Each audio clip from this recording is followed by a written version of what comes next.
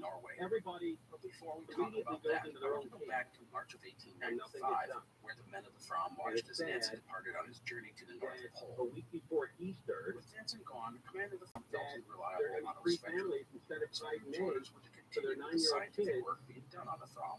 they're They're prepared to take the ship out of the ice for those and children. were to stay with the Throm if some sort of disaster And struck. But that's- the most important thing that's was to get something the men you'll never safely get back home. That family will By the never way, if you ever want to see the route those of Thrombus families drift, there's a map will on never our get over website, that. They'll learn how to explorerspodcast.com. survive, they'll learn survival Now, skills Nancy and how and to I, there manage, was sort of a collective sigh of but they'll relief never from be the everyone on same. the ship. Nancy's And overall behavior had put people on edge. Now they could relax. Switcher's job was to Without not right. let the men They relax really too is. much.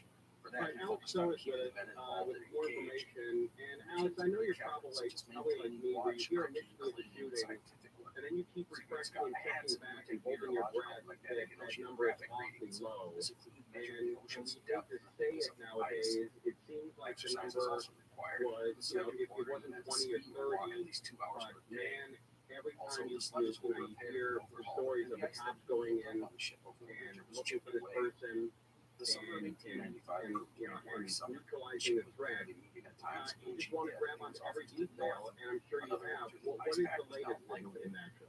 Yeah, Throughout the point. summer, I mean, it's the fall the of that same year, scenario every time that we get these alerts at ABC or a certain data miner that they are out there and pulling in social media and chatter and center traffic and everything else. We're always getting these alerts, and most of the time they are nothing. You know, they'll say potential active shooter here, potential active shooter there, and we look into it and do that with a false alarm, something like that. But then too frequently though, even though you get a lot of the false ones, you start to realize, when they come in hot and heavy and you get a bunch of them all at one time, and now people are reporting this, now data miners getting reports this, you know that we're going down the road of this is the real deal when we go on the air, and that's how it went today. And Again, this Florida was the you know, men's greatest elementary enemy. school There were no electric lights this year. that the numbers, and you find out that only the shooter is dead, or the numbers are low, and they unfortunately was not that. Situations that arose. And among those who were dead are 3 9-year-olds, one of them that may have been 8, about to turn 9, but officially 9 years old, and the school's leader, the school executive, a substitute teacher, and a custodian, all shot and killed today by this shooter. And yeah, the police, they gave him that details here just a little while ago in their latest update. This is clearly pre-planned. This was not spur of the moment whatsoever. Police say that they have retrieved what the chief is calling a manifesto, laying this all out. And they are getting a good idea. They have a working theory on what this may have been. They're not ready to put it out there yet. But this was a 28-year-old woman who identified as transgender. We understand born female, beginning to make a transition, identifying as transgender, and the we also determined there were maps drawn on the school in detail, surveillance, etc. We know and believe that entry was gained to shoot through one of the doors. 2 AR-style rifles, the handgun, they know 2 of those at least were legally obtained. They're working on the registration of the 3rd right now. Figure out if they were all legally obtained. They may have been. They apparently blew through that front door. There was locked for security reasons, but had no problem with an AR getting through that. Went upstairs, was firing. The lessons that Columbine have always been. They're not always followed, but they've always been. You don't wait for a SWAT team. You don't wait for armor to arrive. You go in with whatever you got. Remember San Bernardino and the pretty incredible administrative lieutenant who was out getting lunch without even body armor on, and went in pretty much by himself and his sidearm, and that was all he had. That's what they're taught to do at Columbine. Uvalde, they didn't do it. They failed there. But you know, Alex, again, I was talking with some ABC News. They said, you know, they were able to arrive on the scene, and 14 minutes later, this person was dead. I have to say, because, you know, I'm a big fan of law enforcement, but 14 minutes seems like an eternity for the kids and the teachers that are inside. You're absolutely right. There's many questions about that, but some of that was time to then huddle up and go. So they have a 5-person team that went in, not waiting for a backup there. The two said they all arrived on scene about the same time, got their plan, figured out where the gunfire was coming from, and then went. There are going to be questions on that timeline, but the chief said they hit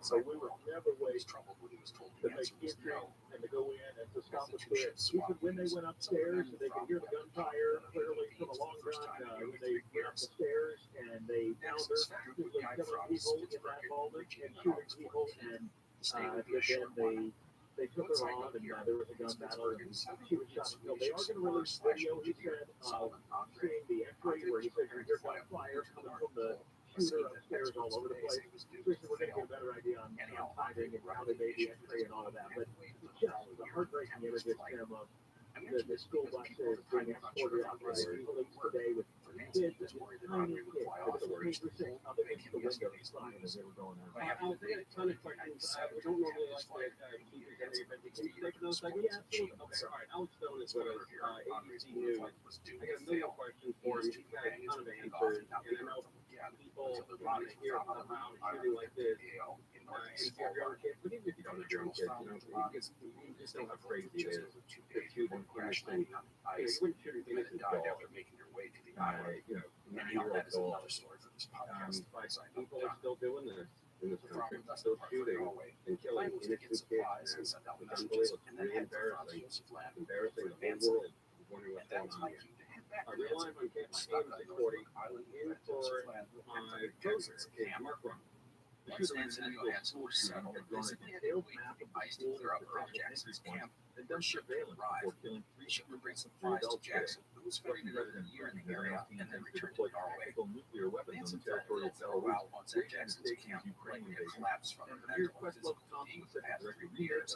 There was nothing serious, and he would soon be preparing for his journey home. For this, he would prepare telegrams and letters and organize the news for the traffic center. Right. In his free time in the smart area, Jackson. I got along well. They learned in a lot of ways, cut from the same cloth. Change the location on the eastbound side coming up on Myrtle. Everything's clear to the right shoulder, which is extra length, and now we're still looking at Gettysburg Drive out of Pasadena with the road pushing back to just about Mountain. We've got Mike O'Brien, checking out Irvine, hey at the eye in the sky. The two men's relationship with each other one area of concern. Jackson would be able to determine that he would forever be just the guy who found Manson. He would, however, handle the situation without any bitterness. As for Nancy, he didn't want anyone to think he needed to be rescued. He would make comments that he could have gotten the sprint working faster if he and Johansson had not encountered the Hey Englishman. up eye in the sky, That was sort of silly. As a voyage to Pittsburgh, it would have been wildly risky.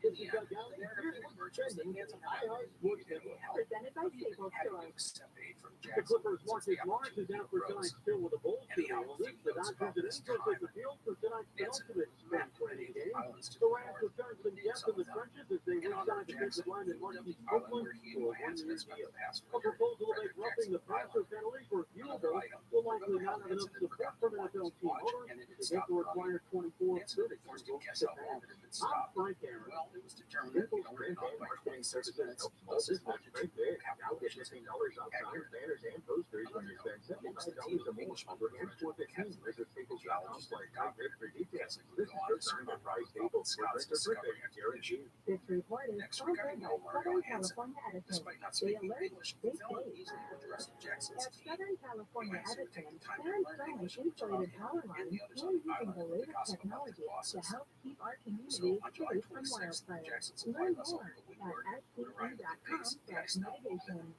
We cheered Your Nancy and traditional introduced. investments aren't When so Nancy great asked right about now. prom, he So was how told about she would not investing return, in which made assets the that not decision only hold their value, but are just available. outright On fun August to 7th, own? Nancy and Johansson Have you ever returned wanted home a after Rolex 3 years. and never thought you could afford one? Moved to I want to Argo, suggest Norway on Bob August 13th, watches. 1896. Rolex, Omega, Nancy's first Cartier, visit was to the Tudor, a telegraph whole lot office. more. There Have he them would all. trumpet his Buy, accomplishments to the sell, world. or trade. Also to his They have a wife, he wrote huge inventory of luxury watches, free overnight shipping on all expedition orders, successful as and a his great own. selection of vintage Rolex watches too. As you can see, Bob's Nancy was Watches, glossing over the trusted element. online And that was store that he had to buy not or reached sell the mountain. modern and vintage To be luxury honest, he pre-owned didn't even worry watches. about what others would All think. watches are As Bruce 100% said, made and Nancy had independently accomplished a lot certified. regardless Now of you the get $200 $200 off Google Still, Bob's Nancy would watches try and downplay the Lightning fact Bill that he had not handle. reached the point Click the link at the top feature discount automatically applies to your order.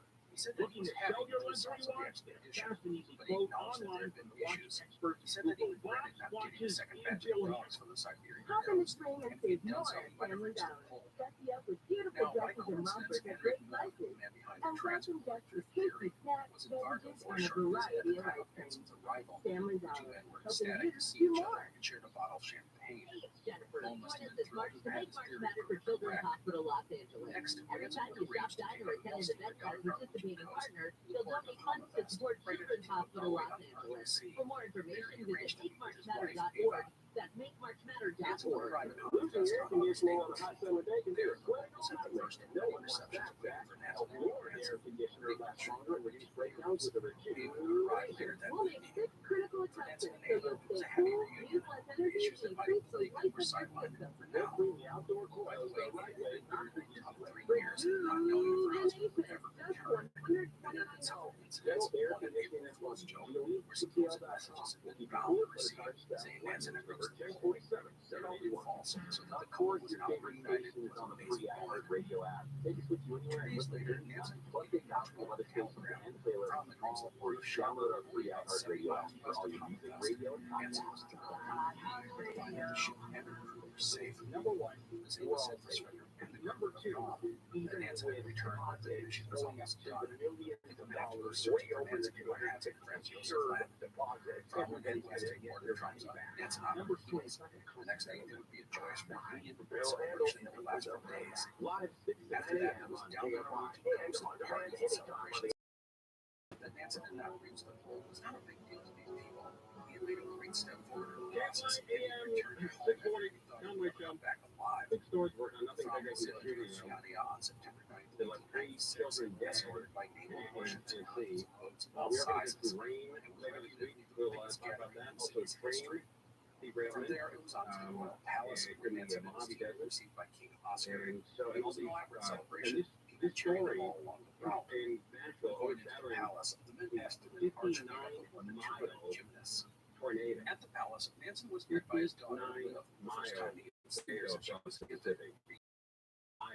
And so Nancy mania swept her way through the world, all around the world. And so It's handy. imagine how it's that story. I mean, you come on, you know, if we were to yesterday, probably that tornado and the big story. Well, yeah, man, look where our World News Tonight team is tonight. You'll see Muir when it airs here in a few hours. Mississippi, and it's one of those where that was the big story when the news planning was done this morning. I mean, 59 miles is unbelievable. Yeah, what's that toll us here now? 26. Yeah, it's been going up. And yeah, that was the big story until this broke today. And well, I hope it still is a big story. I mean, hopefully those people get what they need because that's a very, very poor area. Absolutely there. Their stores, their homes, everything's gone. And then the question was, would there be a short question here at survey which one is the big story? So survey.com/r/airwave. Something we learned to say in Nashville. I think it's one of the reasons why they've got to be very careful when they use the pronoun they. In the survey, there's even Because if somebody was at that school and wanted to be politically correct and sensitive to this person, it's like they are on the second floor. To a cop, that means it's two people. And it's the teacher for the guy shot who's just trying to, move one of the dispense guns away from the kids. And the cop was saying, okay, there's two of them up there when there was only one. Yeah, and the pronoun situation here is a little bit confusing right now. Sheriff and I were just texting about this back and forth. Police are identifying her as female. It was transition. What we understand was born female, and was just beginning the process of transitioning at the start of it. She was identified at the beginning of the day as they thought she was a young teenage female shooter, and then they discovered her 28 years old and was a female beginning the transition. So there's going to be some change in all of this. Police are saying female, but things like this, she identified as transgender, that it would be a male pronoun or There was a time when I had such an extent that I almost feared not to think about it. But now the feeling has faded to a memory. Big as a thought of a dark period that is giving way to an ordinary white sympathy, which makes me concentrate on the good aspects and talk about some of the key personal whole dynamic there that doesn't work for almost anybody. Now for Nancy, yeah, well, police say they are looking at that. All of that is going to come into play when they try to figure out, and again, make sure that they've got kind of a working idea on what it was based on the maps and what the chief called it, not so left behind and all that. But religion is going to come into play. Identifying as transgender, politics, home life. She attended this school many, many years ago. They were 28 years old and things were sick, but it was a while ago. And then also put all the writing that pretty much explaining what this was. And then the police today said this is not a mystery. That they're going to figure this one out. This is not going to be Vegas or, how many of these have we pursued? Right, as a matter of fact, that Vegas, that Vegas shooting is still not installed. No, it probably never will be. There have been some others recently that have kind of gone down that road, and Vegas was one shooter. He probably never been answered. If they want to call it, it's always debated. You call it a journalist, but police are calling it that. At least it gets some answers. The motive really doesn't matter with the families and the public and to the media. It does matter to answer the why. We always want to know that why, and then hopefully learn something from that, how you prevent something like this from the future. But they're going to get that answer in this one. They already have a pretty good idea. And they have to do with any number of different things. But the fact that she went there years ago probably played some role. I'm amazed how quickly that police department got a ton of information out there. When I was watching the press conference, I don't remember them one time saying we're not going to talk about that right now. That was really cool. Nashville, they've got their public information teams. They're known for teaching other teams and doing a job. There are a lot of PIOs, we call them in the media world, who could learn from what Nashville did today. Don't wait forever to get the info out there. Then you've got rumors flying around and all kinds of wrong info, and then everything gets sent back to sources, and some of it's right, some of it's not. And just come out and see what you know. And you always get that, we can't talk about that. Even though the suspect is dead, they're not going to prosecute them, but you always get that as part of the investigation. Give me a book. Today they put it out there, two people said, you've got video, we're going to give you the video. Here's what we know, here's who she was. I was shocked the victim name so quickly. Normally you get the whole, you're going to put the coroner, only a coroner can do it. They just put them out there today and said, look, the family's been notified. These are the victims. Sometimes more conservative areas are a little more standoffish. The media and whatnot, not today at all. They just put it right out there. You know what? It hasn't impacted their case at all. Maybe even helped it to get more details from people who heard things here and there. And it's also a great way of trying to get back to normal again. Get all the information out there. Get these guys and gals who work for, Noah insult here, but who work for the big network to get them out here and where we can all, sort of deal with some communities. Yeah, and it does go back. I mean, we all have to do sources say this, sources say that. You don't really know what to believe and not to believe information. You just put it out there and say, look, it's all going to get out there anyway. Trust me, we're going to learn it. We always do. Even when we put it on the air or not, we got names, we got ages, we got their addresses and their background. Just put it out there and get rid of it all. One of the, I don't think it was the chief, but one of the officers, I think it was even a fireman there. Somebody asked, a local press person working in Nashville said, hey, was there any sign of mental illness? And he turned around and he said, she killed 3 9-year-olds. Yes. The answer to that question is yes, there was mental illness. And how real is that? How accurate is that? Instead of either saying we don't know, or getting angry at the question, or you just put it out. I really appreciate you coming on. I know it's a horrible news story, especially because, and again, if you don't have kids, it's horrible. But man, you have kids, I think it just now two final items I want to mention with regards to the legacy of the expedition. First, the success of the Prom expedition was a great boost to Norwegian pride. As we noted, Norway was the junior partner in Sweden. Well, the emergence of men like Nansen and his deeds would help fuel Norwegian pride and nationalism. And in less than a decade, Norway would be an independent nation. Nansen will play a role in the creation of what is the modern Norwegian state. We will talk about that next time. And the second item is the Nansen's Prom expedition. We learned the data sparks and push for exploration of other regions. There were occasions of targeted exploration that started in 1897. And the nations began to make plans to build their portfolios. Nansen's tactics would inspire many, including the young Norwegian Naval on the Senate, commanded by the first troops in South America, as well as the first person to set the entire Northwest Passage. As we begin to work as a polar exploration, Norway was at the forefront. All of this will make Nansen a leading figure in polar exploration, and over the next couple of decades, we'll spend seeking ahead into the ice, return to him for advice. Too bad they didn't always listen. So that wraps up the legacy section of the Prom expedition. Now, before we finish, I do want to mention a few men on the expedition who spent a lot of time with them. Here we go. The first person I'll talk about is August Fuller. Nansen solid and dependable second command for two expeditions. I didn't read any books on such. I didn't like the guy. He was adaptable and smart and a family, and there's not the most dynamic man, but he was trustworthy and respected by the crew. That was very important.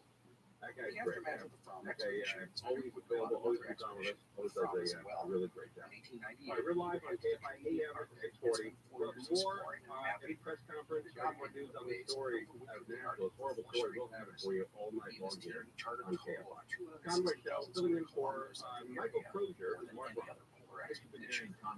Spent 3 trips to Norway as a national hero, made him unknown throughout the rest of the war. There would be more expeditions with men. In 1914-15, he was killed by police. We know that she was armed with at least 2 assault-type rifles and a handgun. Says the shooter entered the school through a side entrance and went from the first floor to the second, firing multiple shots. The shooter was trained, unclear how they identified him. News brought to you by Toby and Myers Injury Attorneys. The skydiver on power lines near Lake Elsinore has been rescued by firefighters. So has improved happy electricity after the skydiver became entangled in the lines during a landing. Cal Fire and Riverside County firefighters used a ladder truck to free the skydiver, taken to the hospital in unknown condition. A man and woman have been fatally shot in Huntington Beach. What officials say was a murder-suicide. Police violence says the man was declared dead at the scene yesterday. A woman was taken to a trauma center where she later died. The lifeguard tower in Florence Beach will soon add autism awareness to the role of safeguarding and saving lives, making sure everyone is cared for, protected, and included. LA County Fire Chief Anthony Barone says nothing needs volunteers for things to be painted and transformed. The lifeguard tower is a colorful and meaningful expression of joy, love, and kindness. LA County Supervisor Janet Hahn says the tower will be ready by Sunday for Autism Awareness Day. He was not by any means an extrovert, and he was forgotten while Nancy was showered with honors and praise. His son Johansson was frustrated by a lack of acknowledgement of the depth of the expedition. But let's be clear, he had the essential English for Nancy may not have survived the Civil War. After the expedition, Johansson would join the army and rise to the rank of All right, let's talk about Saddleback. Dr. Manger at Saddleback Eye Center wants to give you all new laser light LASIK exam. Laser light LASIK exam, use the laser right there in the title to make your eyes over 1,000 times to perfectly map your vision. The laser light LASIK exam helps my doctor, Dr. Manger, give you crystal clear vision. Now, give away a laser light LASIK exam to the first 14 callers only. So stand by to get the laser light LASIK exam, taking 1,000 measurements of your eyes for free. Now, getting your eyes tested by laser is very important. Near side, far side, contacts, lenses, everything. So even called the past or not a candidate, or you might not be the perfect fit. The accuracy of the laser light LASIK exam. So I'm giving away a free laser light LASIK exam, taking over 1,000 measurements of your eyes for free. Right now, first 14 callers only. Last Thursday and Friday, we sold out. So try again today. 14 of them out the door. 866-559-4444. 866-559-4444, 866-559-4444. Self-analytics highs in the lower 70s, partly cloudy skies with lows in the upper 40s, low 40s in the inland empire, mid-30s in the Antelope Valley. About the same tomorrow, then rain is possible tomorrow night and could last through Thursday. Right now, we're 72 in Laguna Beach and the same in Westminster. Now we're headed to a crash on the 5.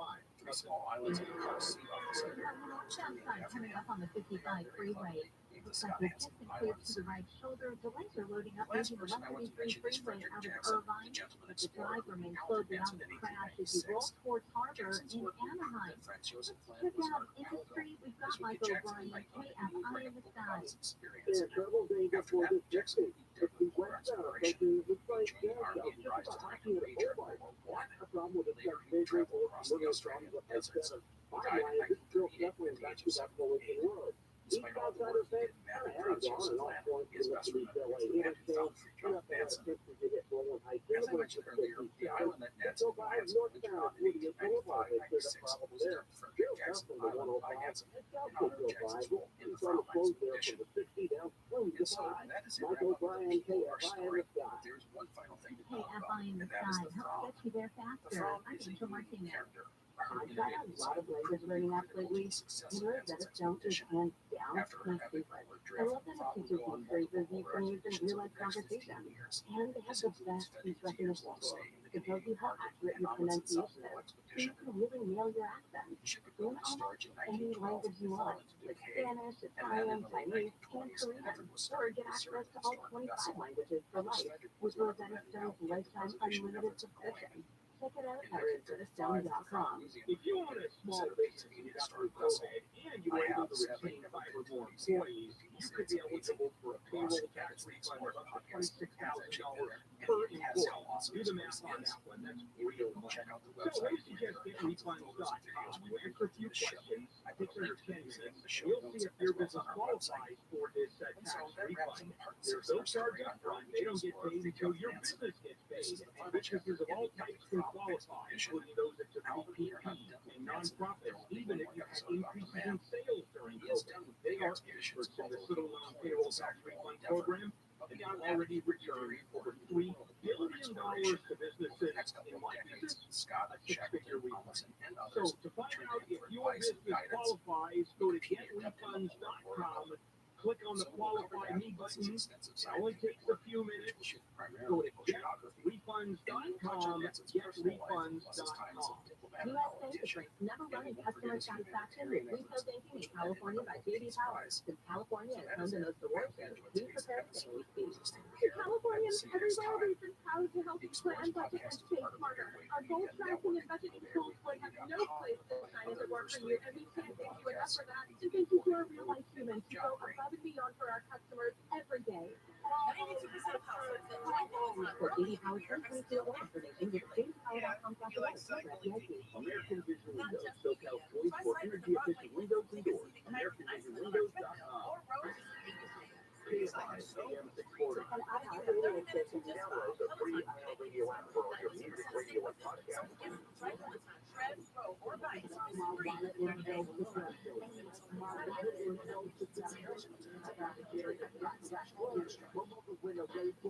Prepare to enter an immersive world of tragedies, hauntings, legends, Horrible shooting. And we're going to have update all day Southern long. God is a podcast that will take you deep into the dark history of haunted war, You can go to the American South, the podcast. exploring some of the So region's we'll have most updates on infamous that all day tales. long. The weather's a big story because Louisiana, weather to the isn't shores of the until later Carolinas, this week. isolated we have communities of 12 Appalachia, atmospheric and rivers bloody built through battlefields, California. and earliest And so settlements of that's Virginia. a big deal. That rain later this week. This is And where then ghost another big stories come story alive, is the grim El secrets Segundo are area. exposed, and Mayor Drew mysteries. Boyle Well, is the mayor you need of to El listen and Segundo, and find they've out. been hit hard. Join with us crime. now at These smashing the southerngodmedia.com, windows, wherever searching you for get the your cash register, podcasts. taking valuables and splitting. They've had a lot of restaurants and a lot of businesses attacked. And he is with us here, El Segundo Mayor Drew Boyle. How You're are you, sir? listening to an Airwave Media I'm doing good. Podcast. Thanks for having me out. How are you? I'm doing good. I'm You know, Gavin Whitehead, last host week, of the Art of Crime, a history podcast about the unlikely collisions between true crime and the arts. Season 1 is titled The Unusual Suspects, Artists Accused of Being Jack the Ripper. It profiles 6 renowned artists who have fallen under suspicion as the Whitechapel murderer. Lewis Carroll, yes, that Lewis Carroll is the one best known to us today. To find out who the other unusual suspects are and why they've been named as Ripper candidates, subscribe to The Art of Crime wherever you get your podcasts. Hi, I'm Neil. People different from the Triviality podcast, a trivia-style game show where lack of seriousness meets a little bit of knowledge. Join us each week for an hour-long game and they have a lot of time on their hands because it's not a very dangerous part of town, and yet people still come into your town and commit crime. I find that If you want to unbelievable. improve your trivia game, or you just want to scream at us in your car when we get easy questions wrong, then we're the show for you. Find Triviality on all your favorite podcast apps. But you know that because you're already listening to a podcast. And the last few years, we've seen just breaking crime with almost sort of there's no repercussions. People still catalytic converters. Recently, we had 6 businesses that we're aware of that we either vandalized Welcome to the Explorers Podcast. Today we are going to wrap up our series on pioneering Norwegian explorer Fridtjof Nansen. A few notes about today's episode and the series. First, Nansen's career as an explorer will be limited going forward. We'll start with the idea of an Antarctic expedition, but any adventures will mostly be scientific in nature. He will, however, remain a mentor and guiding figure in the world of polar exploration for another 15 years. Second, in today's episode, we are going to cover the rest of Nansen's life, which is really pretty extraordinary. But I want to stress that this will be at a very high level. Nansen was a talented and complex man. His life was fascinating and frustrating as well. His accomplishments are many, but they were not without controversy at times, and his personal life was tumultuous. I will touch on these things in this episode. With all that in mind, I very much recommend reading a biography on the man who won Humphrey's book on our Norwegian explorer, titled Nansen, the Explorer as Hero, is the acknowledged gold standard biography of the guy, at least in English. It is exhaustive and well done, and I very much recommend it. The third thing I'll mention is the length of Nansen's series, 7 episodes. Nansen led just 2 expeditions in his life, so it might seem like we wrote a bit slow with things. The reason for this is the outstanding source material. Nansen wrote detailed notes on his journeys, and they're very reliable. Added material from his peers, and it means really a lot of details. This will be the case for more recent explorations, especially when our subjects don't vanish on their journeys. Anyhow, I love getting into all the minutiae of these expeditions, just not too much. Again, if you want to really nerd out, read Humphrey's biography or Nansen's own books on his expeditions. No matter, that is it. Let us talk about the rest of the episode. Today we're going to touch on several major areas of Nansen's life. This includes the following: his personal life, which includes his relationship with his wife and children, his accomplishments as a scientist, his importance to the world of polar exploration, his role as a diplomat, and finally his role as a humanitarian, which will even be awarded the Nobel Peace Prize. So let us start with the return of Nansen to Norway in 1896. The Fram expedition had left Nansen as the most important and respected man in the world of polar exploration. The voyage had been daring and innovative and successful, even if he hadn't reached the North Pole.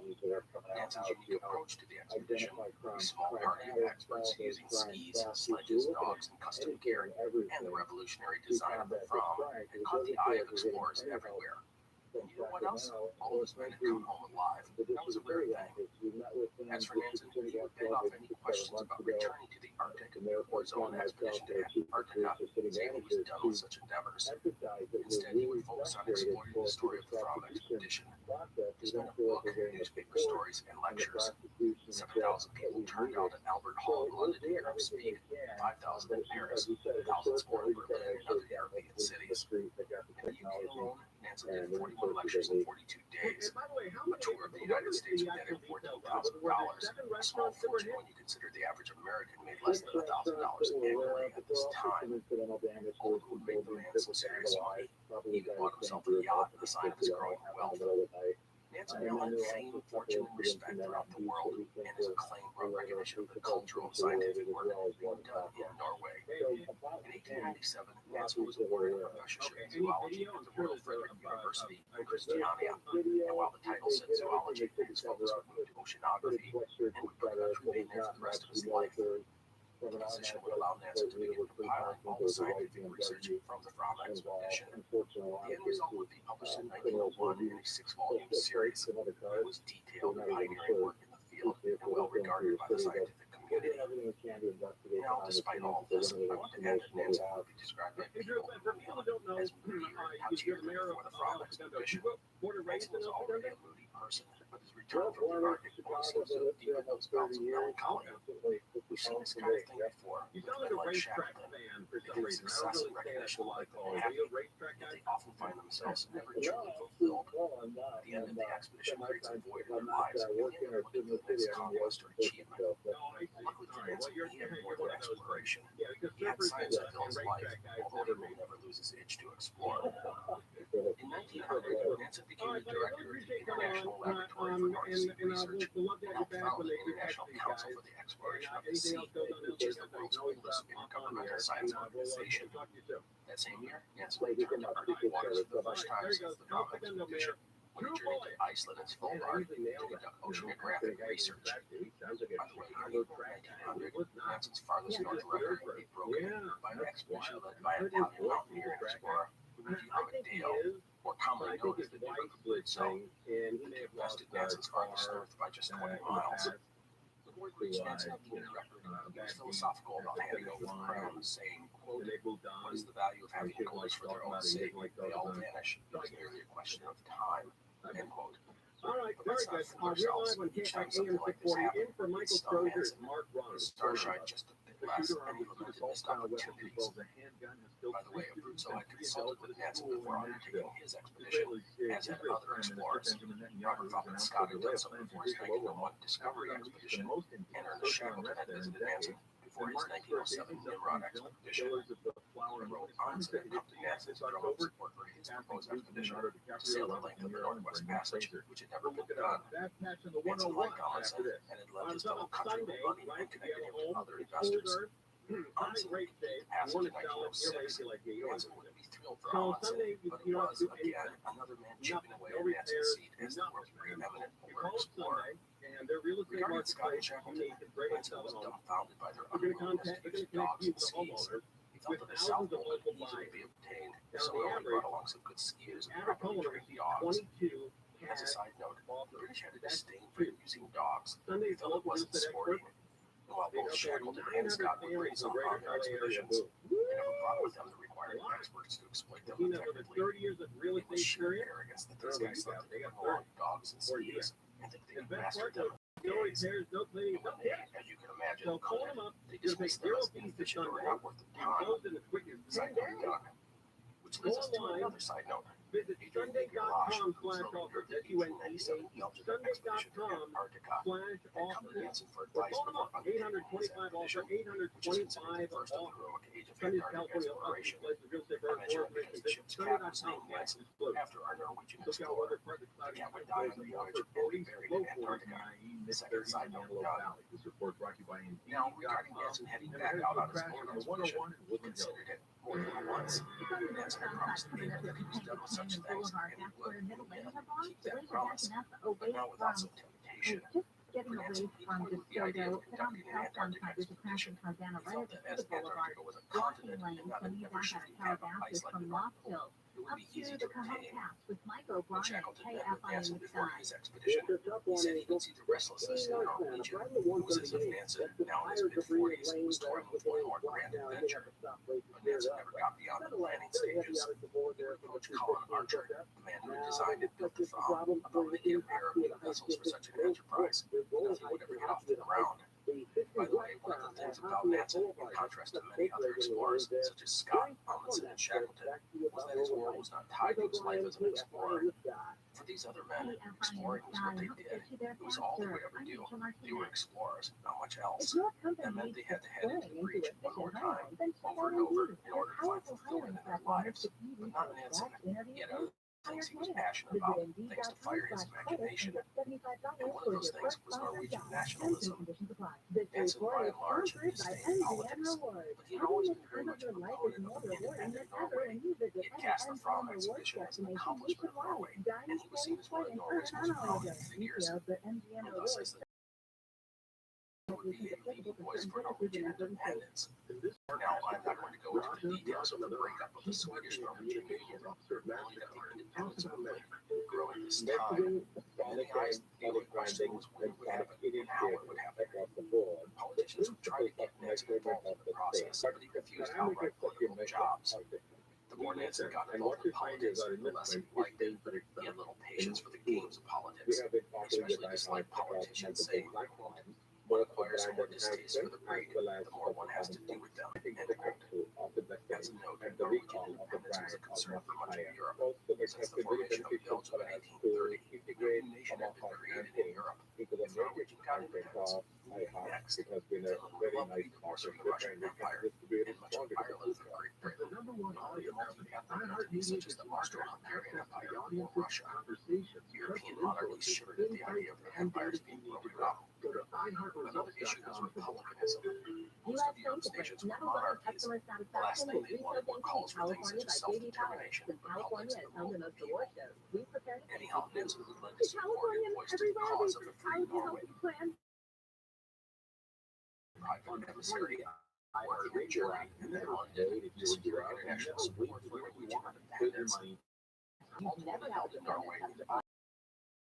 The overwhelming majority of the population voted for independence. A referendum determined that independent Norway would have a monarchy rather than a republic.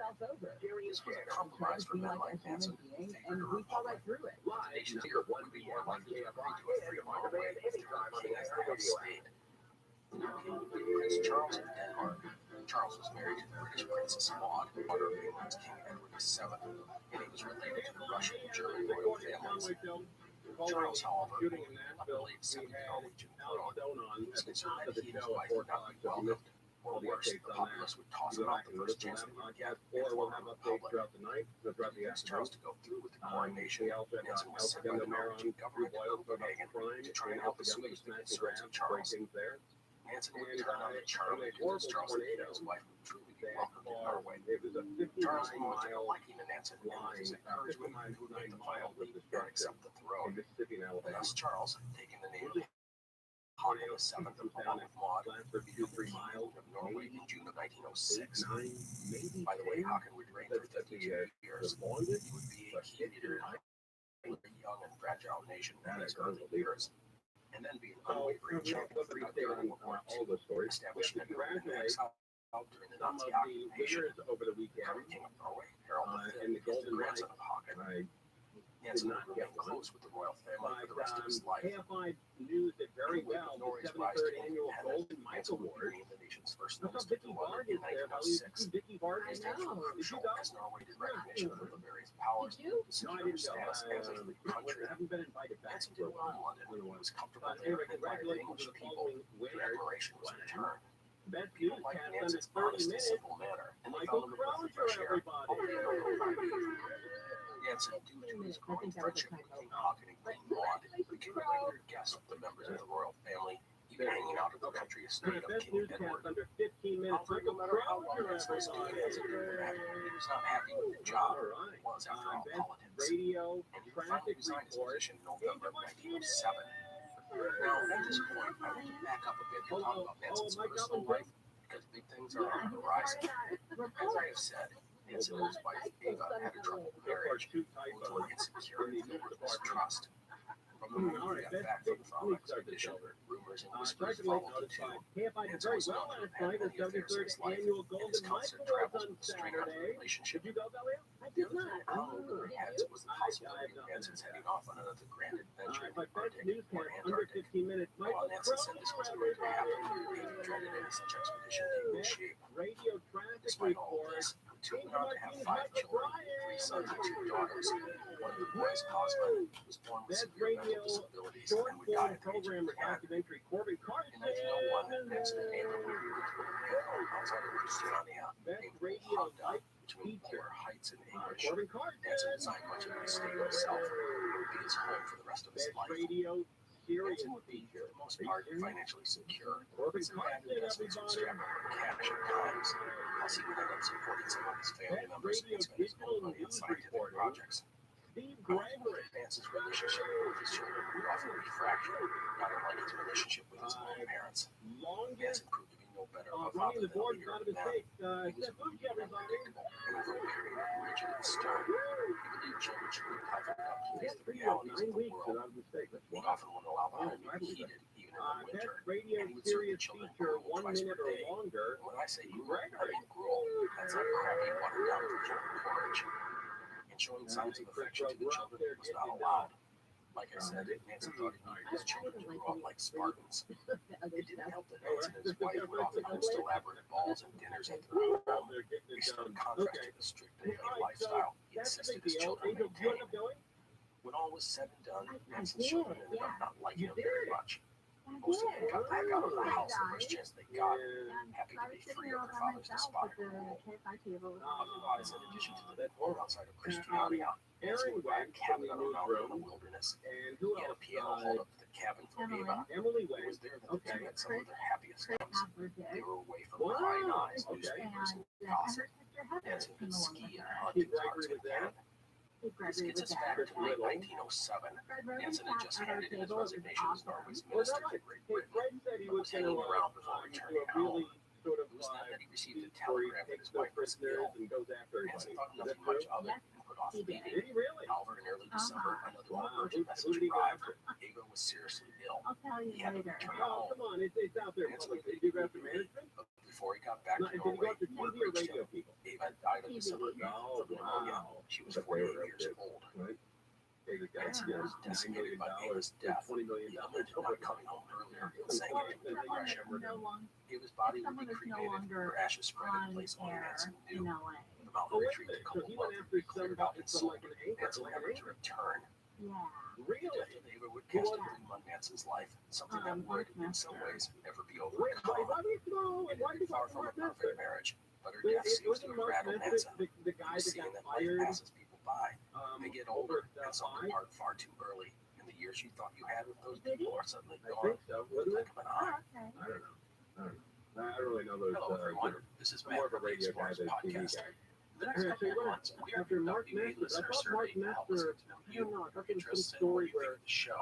You can help out the podcast by taking a short questionnaire at surveymonkey.com/r. That's the letter R. So surveymonkey.com/r/airwave. This only takes a few minutes, and your feedback will help us improve the Explorers Podcast and find new sponsors who actually interest you. In the survey, there's even a place at the end where you can tell me anything you want. Plus, as my way of saying thank you, every person who fills out the survey will be entered to win a $500 Amazon gift card. So please, if you can take the survey, I would appreciate it.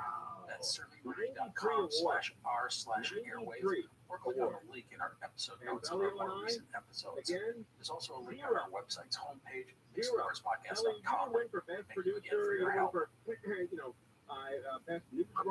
enter an immersive world of tragedies, hauntings, legends, folklore. Southern Gotham is a podcast that will take you deep into the dark history and haunted lore of the American South, exploring some of the region's most infamous tales. From the swamps of Louisiana to the shores of the Carolinas, isolated communities of Appalachia, and the bloody battlefields and earliest settlements of Virginia. This is where ghost stories come alive, grim secrets are exposed, and mysteries. Well, you need to listen to find out. Join us now at southerngothicmedia.com or wherever you get your podcasts. So I couldn't go. It's Monday. I had my daughter in school. My wife's out of town, and I had to stay around the house and help with the dogs and everything. The year was 1908. After the death of Ava, Nansen was done as a diplomat. Wanted by his time, he turned to science and Antarctica. It is the latter which I want to mention now. At this time, Nansen again contemplated an epic polar expedition, specifically around the South Pole. But he was torn about the idea. He was 47, a youngster, and he had a family without a mother. Every year, someone was doing something to make Nansen less and less relevant to the world of exploration. Ernest Shackleton had gone within 100 miles of the South Pole in early 1909. Robert Falcon Scott was plotting a new expedition to the region. And that takes us to Roald Amundsen, Nansen's fellow countryman. Nansen viewed Amundsen as a sort of protege, giving him advice and helping him raise funds. It was at this time that Amundsen came to Nansen and asked to use the prom line as a check for gardening. Not unlike what Nansen had done more than a decade earlier, he would get frozen in the ice bath. Plus, get a chance to reach the garden pole and Nansen would waver at the request, but in the end, he let Amundsen use the prom on the signal and to Nansen's flirtations with the polar expedition.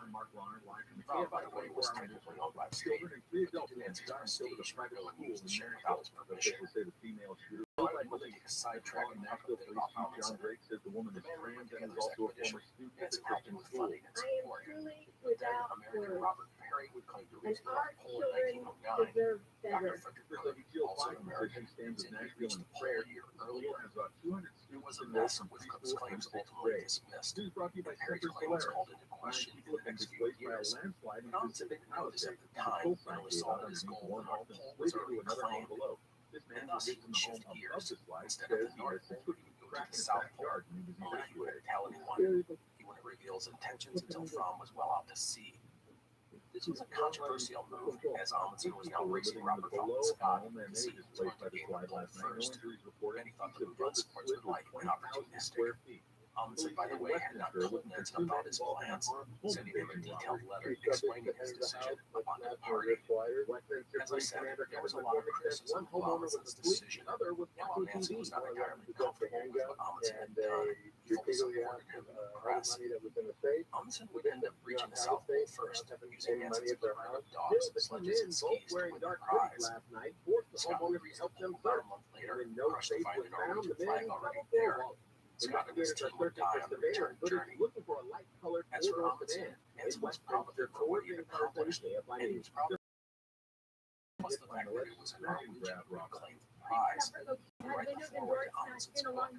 But in some ways, there was a fraying in the relations between the two men. It was all cordial on the exterior, but Nansen felt a bit betrayed by Amundsen's decision. However, I would argue that Nansen was wounded, as now was Amundsen, who was the preeminent polar explorer in the world, not himself. That no doubt stung Nansen, an immensely proud man.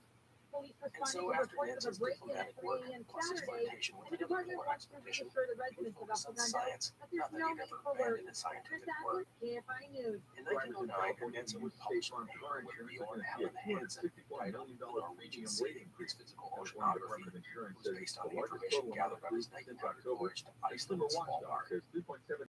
In 1914, Nansen would be part of his oceanographic expeditions. This included research in the North Atlantic in 1910 and in Bear Island in Spitsbergen in 1912. By the way, at this time, Nansen would design and test new equipment. One item he developed was dubbed the Nansen model. This allowed him to take deep water samples. Nansen would also produce, at the request of the Royal Geographical Society, a commemorative history of the explorations of the northern regions beginning in the 16th century. Some other adventures of Nansen include the return to the Kara Sea off the Siberian coast in 1913. There, Nansen investigated possible trade routes between Europe and the Siberian interior. Nansen would do some extensive travels in Siberia, documenting the life and culture of the Russian people in the region. Some personal notes regarding Nansen during these years. First, his son Oscar would die in 1913 at the age of 10 after a long illness. Second, there were rumors that Nansen had a romance with Kathleen Scott, with British explorer Robert Falcon Scott. Biographer Roland Humphrey says Nansen begged her to marry him, but she turned him down. Others have dismissed the story, pointing out that Nansen had many relationships with women, some platonic, some romantic. If those rumors are true, we really don't know. The two were friends, that is not in question, but we don't know if there was anything more. No matter, Nansen, even as he passed 50, continued to enjoy the company of women throughout Europe. With Kathleen Scott out of the picture, Nansen would ultimately marry again, this time long-term friend, secretly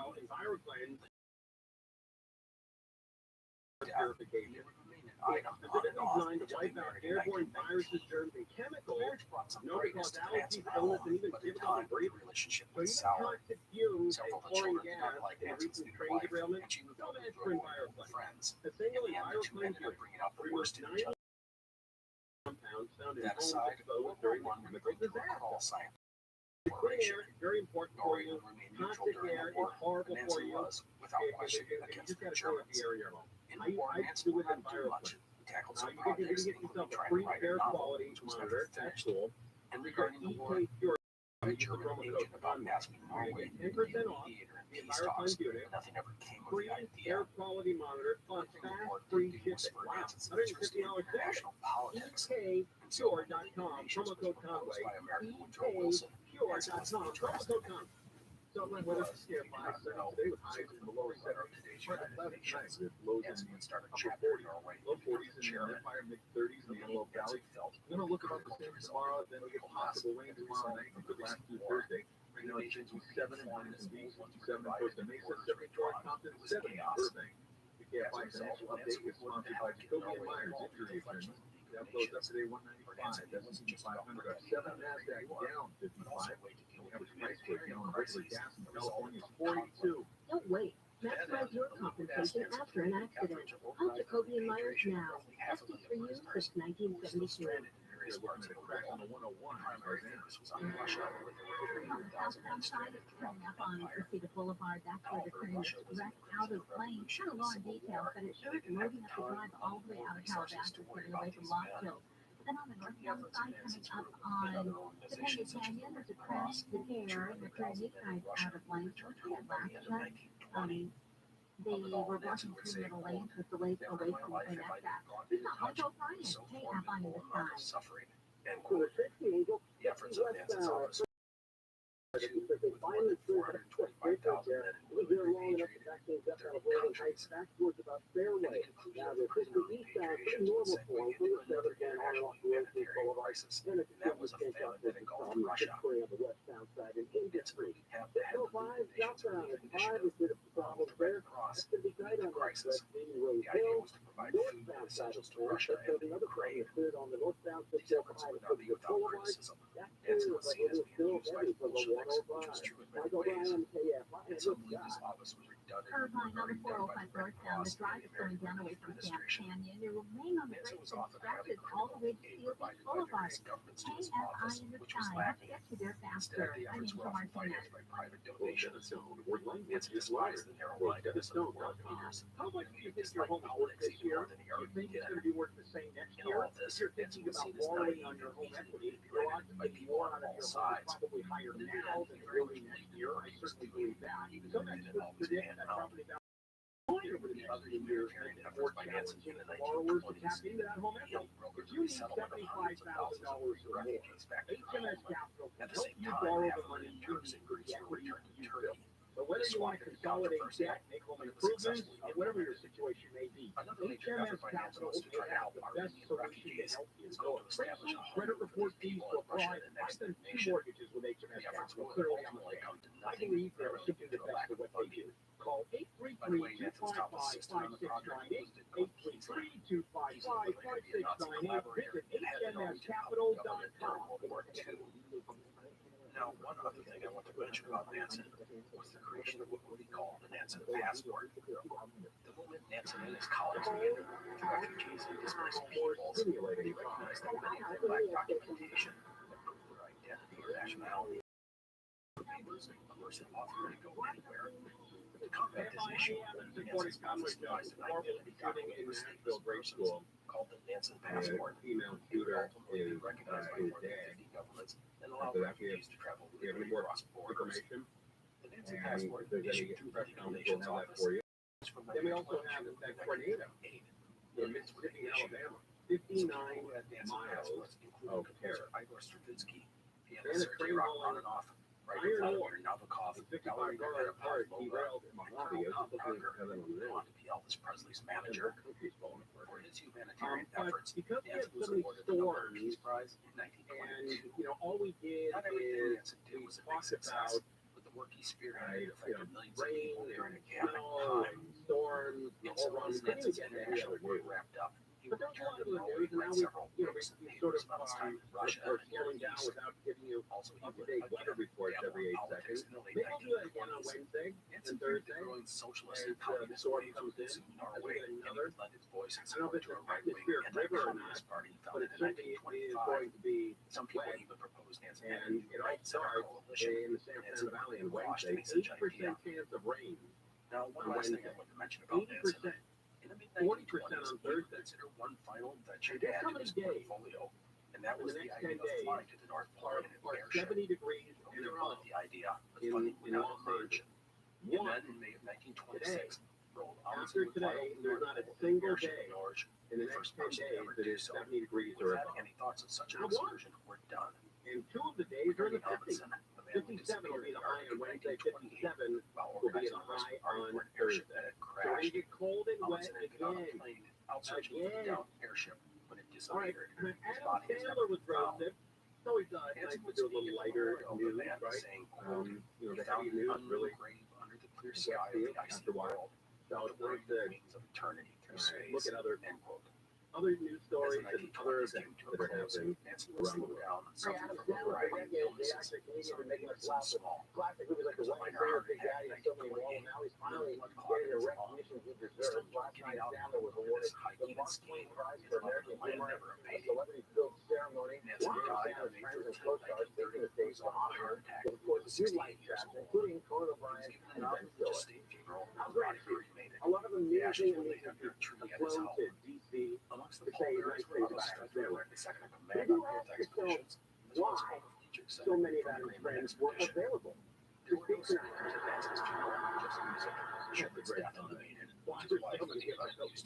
so many of Adam's friends were available to speak to him. I'll tell you why. Because when Adam isn't working, they aren't working. There's something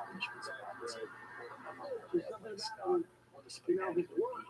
It's just they all feel effortless. They don't seem. I mean, I don't want to say lazy because that's not the right word. And I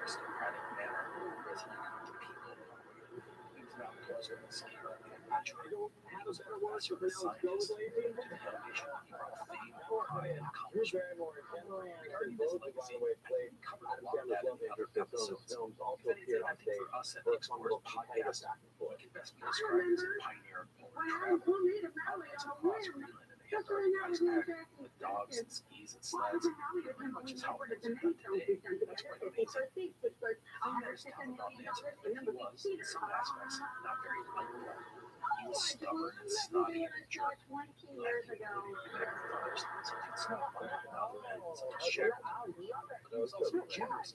Really cool.